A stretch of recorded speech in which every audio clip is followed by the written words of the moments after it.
I introduced myself to some of you, but for those of you that haven't been introduced, my name is it?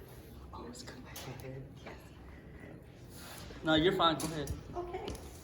My name is Alex Van Haschen. I'm a developer at Uncommon Marketing Partners. And I basically started the company about almost 3 years ago.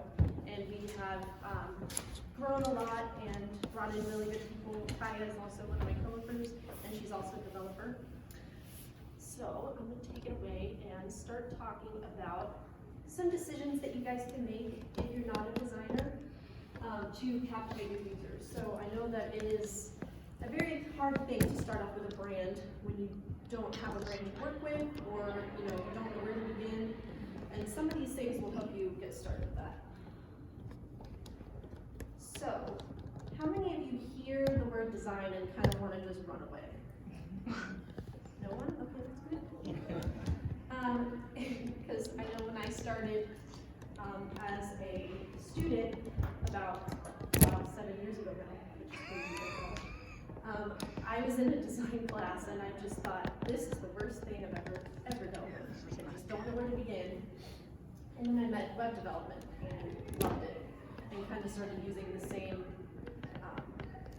organization tactics and design decisions with web development, and it just made complete sense. So we're going to start with the 3-color rule. Now, I know a lot of sites from 1990 normally use about 10 colors and 10 fonts, which no one wants because they don't know where they're going on the site. So what I tend to do when I start a site is come up with this 3-color rule, which will take 3 colors from your brand that you've created and kind of use those over and over again throughout your website.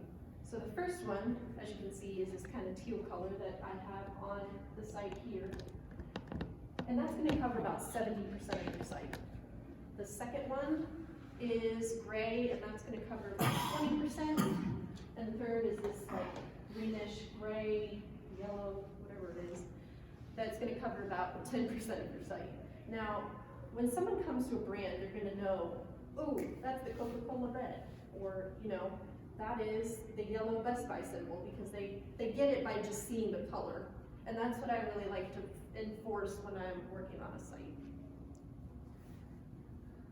Next, we'll go into typefaces. Now, does typefaces or typography scare anybody?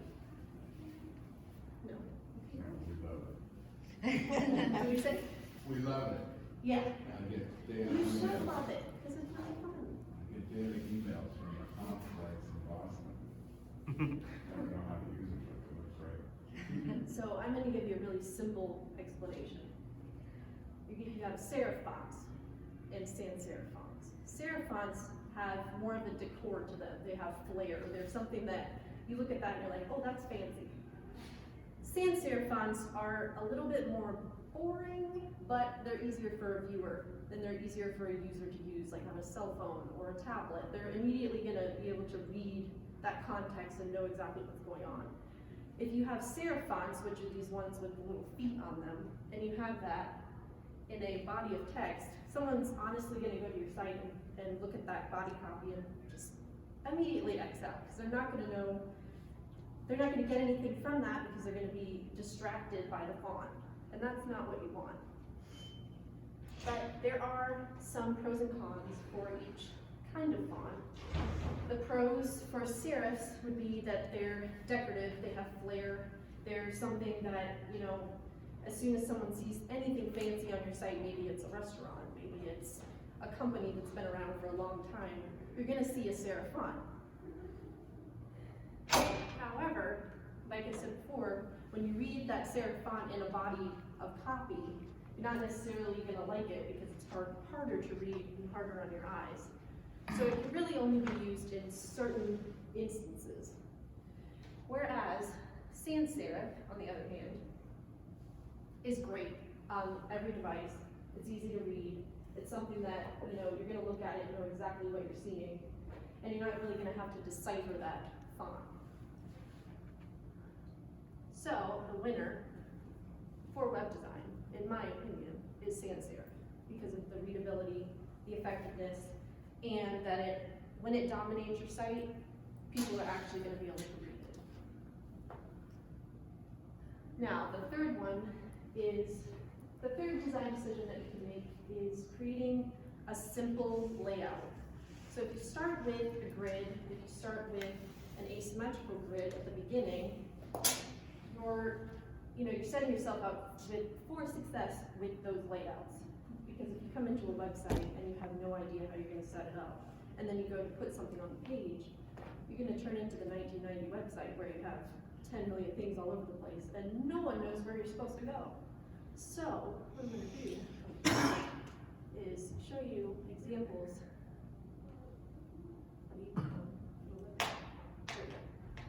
So for the grid, as you can see with this site, if I scroll down, there's a lot of structure, there's a lot of organization, and it's easy to understand. So if you need to look at rates, you automatically know where you're going. There isn't any deciphering between bad fonts, and there isn't content all over the place. It's all in one place and makes it easy to understand. And as you scroll down, you'll see that they kind of stick to this grid throughout.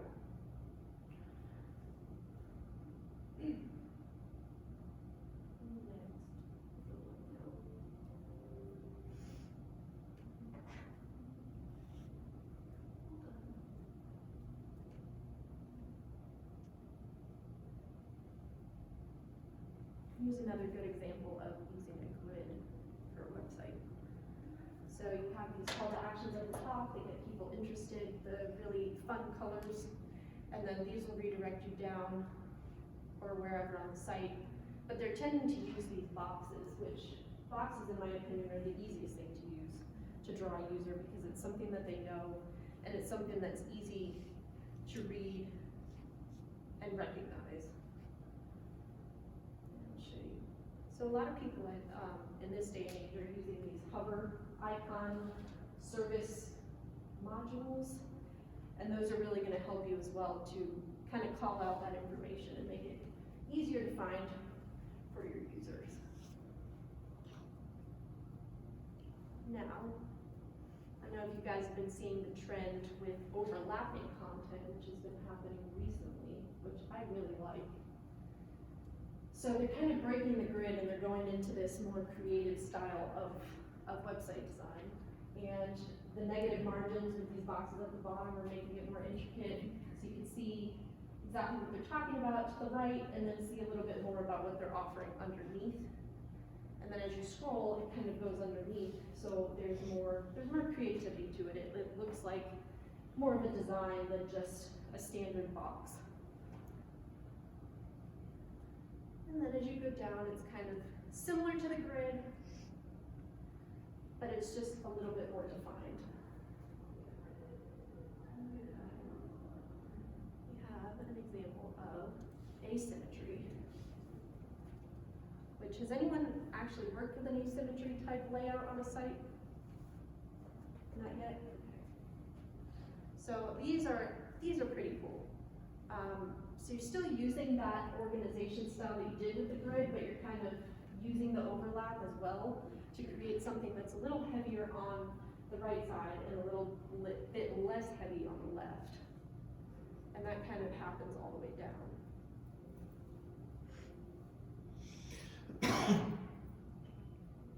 Does anyone have any questions about anything I've talked about so far? Yes. Are they using commercial themes or are they doing coding? That is a question I don't know. But I would assume they're using a theme because more often than not, someone is using WordPress. That's, over time, we've come to that understanding that Fortune 500 companies are using WordPress and they're getting the best results with it. So I would assume it's a theme. Question? Yeah, so the 3-color rule, Yes. that's not counting white though, right? Okay. No. So white is white space, Right. or that gives you this idea that from one to the next, it's going from on this site, for example. When you see the white space, you see things within the white space, and Okay. that's what's holding that information. But it's kind of for your eye to just see, the white on the side comes in, and you see that there's information there. But no, white, it does not really go with that, I would say. Yeah, no, you was talking about like the nineties, I remember nineties people doing like black backgrounds with Right, yellow yeah. text and all that. I tend to stick with white because I Me think too. it's cleaner and it's easier to read. Okay, so number 4. Anything else before I go on? No? Okay. Number 4 would be consistency. So what I really strongly suggest, and like I've said before, is to start with an organized template of some kind that you've come up with, or, you know, nowadays Elementor is giving everyone the ability to create a template in like 2 seconds, which is great, if any of you guys have used that. But organization of a site before it's even launched, you know, before it's even put into production is something that a lot of people need to do. And I think it takes time to do that, and I think a lot of people don't like that they're spending all their time putting all this effort into the front end of the site, and then getting to the site and being like, okay, now I gotta do that all over again. But it really does help. I know that in our company especially, we kind of dive into projects, and we have an idea in our head, and the client sees it and they're like, oh, well, we wanted it this way. So we don't know what they're reading, we're not mind readers, we don't understand that. But then we have to change our whole layout to fit what they want.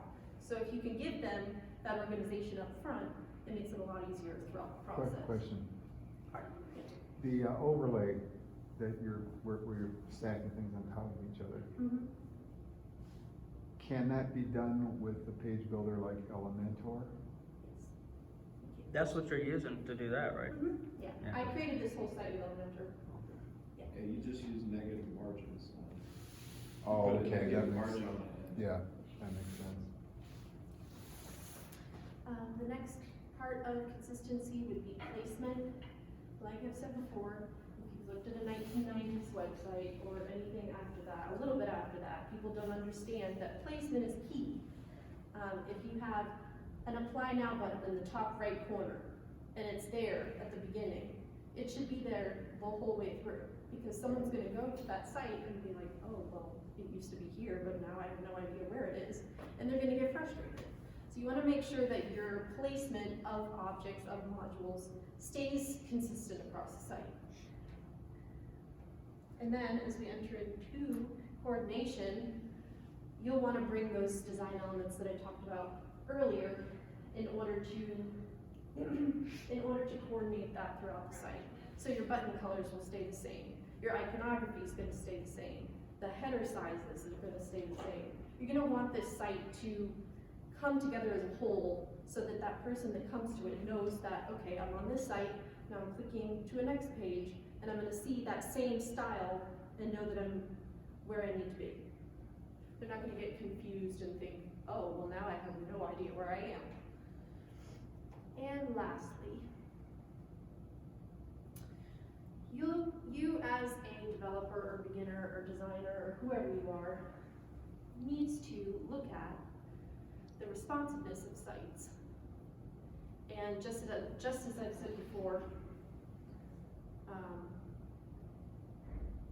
you want to make sure that these things are consistent and that they look good on every single device. Because if someone pulls up your site on mobile and it doesn't look at all what it looks like on desktop, they're gonna get like, what, am I even in the same place? Do I know where to find my information? Can I log into my online banking in the same spot that I can on desktop? And if those things aren't true, then they may get frustrated with you as a developer. So as you go down, things are gonna stay the same, the information's gonna stay the same. It's just coming down to a smaller screen size and giving you that same experience you got on desktop. I think I went through that way too fast. Hey, that's perfect. But do you guys have any questions about anything that I've talked about?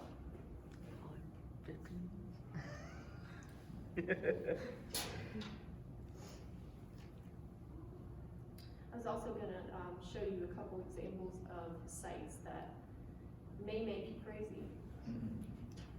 This is a site that Kai and I have seen a few times, which we hoped we would never see again.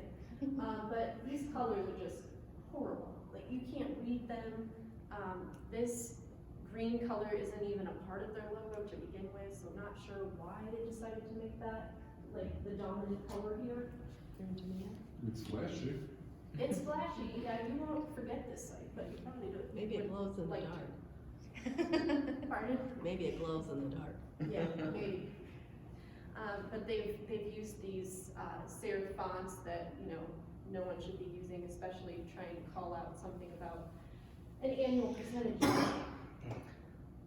And once you click into that, you see another yellow color that is not their brand, which is insane.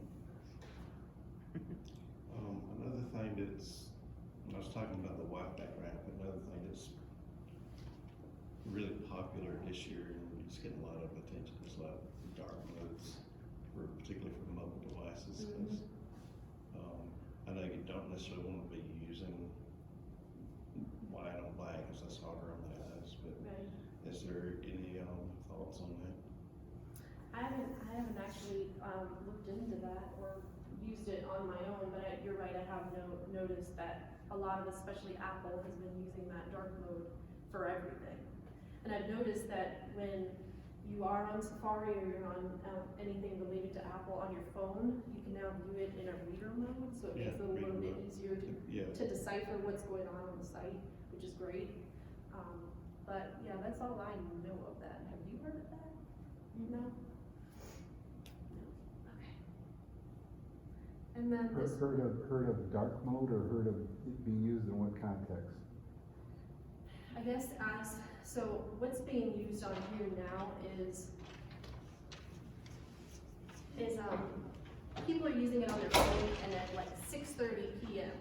the screen is blackening. Oh, okay. So that the content on the site is, you know, becoming darker so that your eyes can see it in the dark. But no, I haven't seen any websites that have been using that, which is interesting. But here's another example of a site that is not necessarily organized the best. And Kai and I work with credit unions on daily, so we see these sites almost every week. We see a new one that looks exactly like this, and this is why we're in the industry. We want to make sure that we're pushing the envelope with credit unions as much as any other business. I can also show you another example that I launched actually yesterday. Nice. Thought you were asking. This is a site that I developed, and it finally launched yesterday after 6 months. So I'm very proud that this is now done. But this kind of incorporates all the elements that I've spoken to you today about. It uses those same fonts that I said would be helpful and user-friendly. It uses color. It uses iconography that kind of ties it back to the logo up here. And it's just easy on the eye, and it looks good on every device, so. Is there any sense, since you're probably into the design aspect more than a lot of us, that things may be moving away from the flat sort of motif that's become so popular the last few years? Because we went from having like fake wood backgrounds and realistic lights, you know, and all that business to this look, which I like a lot better, but I haven't seen any indication. This seems to be dominating. It does. It's very modern, and I Yeah. think that's what is pushing the envelope with a lot of design nowadays, is people want to be modern. They want to be 2019. They don't want to be the brand they were when they started in 2000. So, but yes, I wish that we could be a little bit more less flat with our designs for credit unions, and we are getting to that point. But a lot of them are still stuck in that 2000, 2005 design style, and we're slowly getting them out of it. But it is a process. Any other questions? So Alex, can you explain to us then how you created this? Is this, you say you created this in Elementor? Right. So you basically created your own thing. It is. Yeah, so this brand was given to me. So I didn't have to come up with the color scheme or the fonts or anything like that. That was something that they supplied, which was great, because a lot of the times we do get our clients and they have no idea.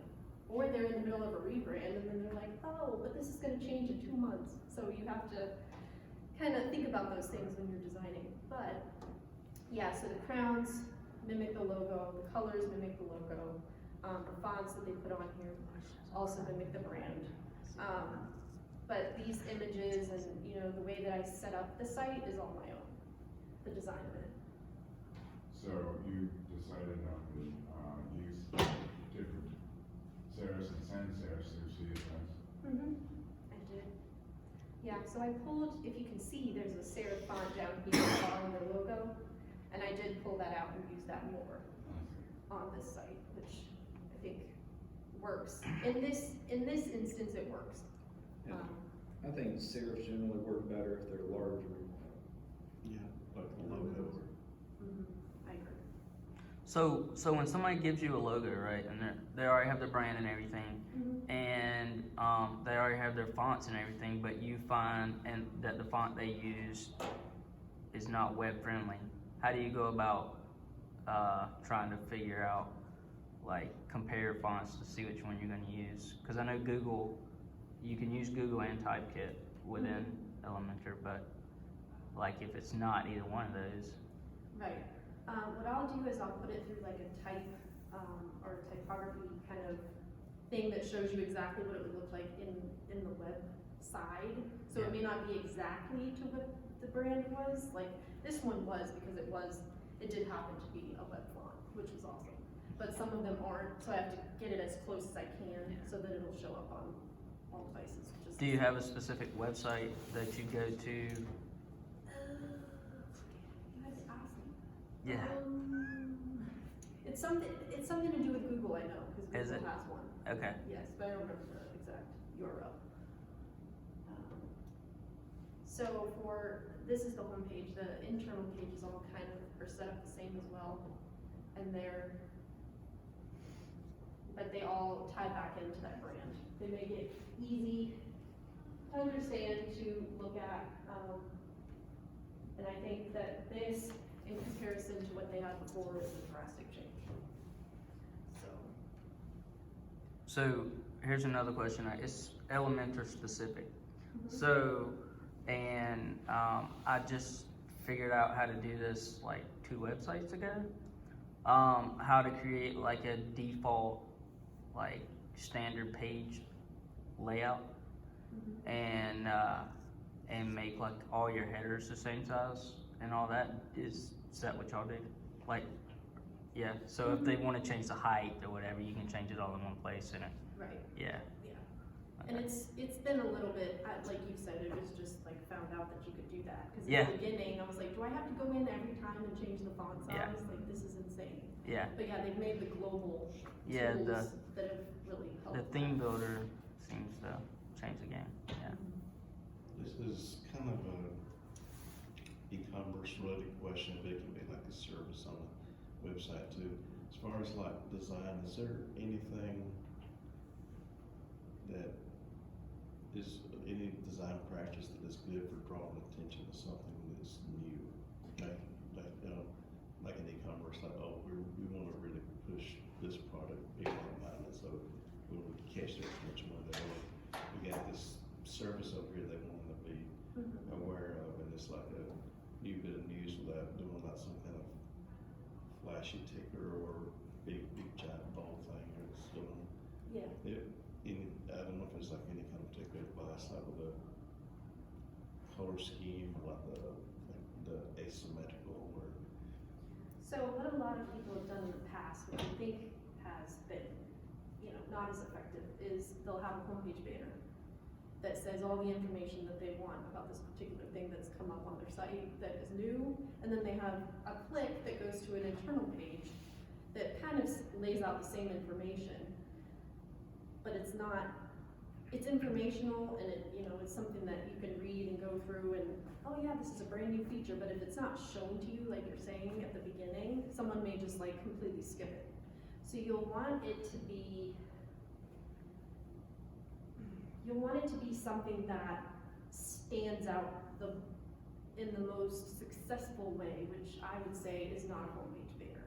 Yeah. I think it needs to be integrated into some kind of module that you're creating that's new. So say that module is new on your site, and that's something that a user can interact with that they weren't able to interact with before. That's usually a good way to get someone on your site and get them to stay and to want to keep coming back, because they'll see that there's a new feature, as opposed to just writing, hey, this is new, up at the top, and then linking out to it, because most people aren't gonna care as much if it's not right in front of them. Does that Do you make have sense? examples of that you might have done on a website? Mm, That's kind of a put you on the spot question.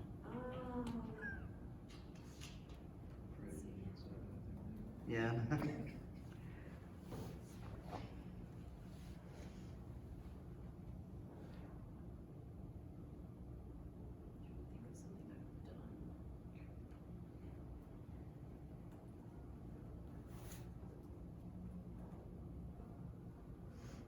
So our credit unions come to us and they want different ways to display information. They want something that's easy to find. They don't want you to have to go search through the navigation to find it. So what a lot of them have been asking for is this kind of interactive navigation that you should see here. That will get them to where they want, but it kind of asks them personal questions about themselves. So if your kid's going to college, and you want someone to be able to find that information easily, they'll have something like this. So this is a new feature that they wanted on their site that I had never done before on any other credit union site, but it's kind of a drop down that shows you, okay, you're interested in family, you're interested in making a move to a new career or anything like that, and that will jump them to these buttons beneath there that say, are you getting married, are you adopting a child, are you starting a family, so that someone coming to the site can kind of interact with it. It's not just informational, say, you know, you're getting into what they're truly interested in, pointing them in the right direction. I'm starting a project with a designer who, I do the back-end developer type stuff. She's more like you, and we were talking about, she was using Debian. I was talking to her about alternatives like Astra Pro, which is the theme that I use, and we're trying to minimize learning curves on both of our sides. And I do Astra Pro in Gutenberg, but I don't know that it's possible with Gutenberg to overlay blocks. Maybe there's a commercial library out there that does that. I don't know. Do you know that? You or anybody else know of that? Anything that will do that? I don't know if there's any kind of templates and stuff like that. I know there's a, That's why, I mean, I feel like Gutenberg is so limited right now. I Yeah. feel like they're going to, they are improving it monthly, it seems like. So I think that will eventually come out and they'll add all that, but I don't know anything yet. the past few weeks, I found a few plugins that one of them advertises itself as a Gutenberg page builder, and I don't have it with me right now, but I can post it. That would be, I would But I don't, appreciate that, yeah, and I mean, they have blocks and stuff like that, Yeah. that, but I don't know if they have anything that overlays or anything like that. I'm thinking something like Elementor might be a better choice for this Yeah, project. I was For about that to reason. say, I would just go with Elementor. Cause it works so well with Astra too. Yeah. It integrates well with Astra as well. What themes do you all use? So we were using B-theme forever, and we decided that that was not the greatest decision, but we were new, and we had to have somewhere to start. Now we're using the Hello theme because we're all for Elementor. So the Hello theme is great because it doesn't come with any flair, it just is what it is. Just bare bones, and you can add directly to it. This one, I think I did create in B-theme. This is an older site. How do you get rid of the pink and hello? Override. Yeah. Get rid of it. That's a joke. It's a big. So for this conditional thing here, did you use, you just have a bunch of sections there that are hidden. and- I honestly used Gravity Forms. Okay, that's actually just gravity forms, Mm-hmm. that's cool. Kai actually helped me with it. You know what I'm saying? Yeah, we were trying to figure out, I was trying to figure out a way to do it that wouldn't impact performance, because I knew that if, you know, a bunch of scripts are running, it's gonna be super slow. No one's gonna wanna come to the site because it's dreadfully slow. So we came up with this, I think Kai came up with it, honestly. I can give you credit for that. But we found this solution, I think it worked the best, so. Those are conditional sections within the form? Mm-hmm. So if you click on one of those, it shows, was it, It will go to the page. okay, gotcha. That's all it does, but simple yet it's something different yeah. to react for a user. Any other questions? No? Well, I think I've covered everything I planned on speaking about. I didn't realize it was gonna be as fast as it was, but I think I've covered everything I need to. We tried our best to slow you up. Yeah. Thank you so much for coming out and listening. Thank you. Thanks, Alex, appreciate it.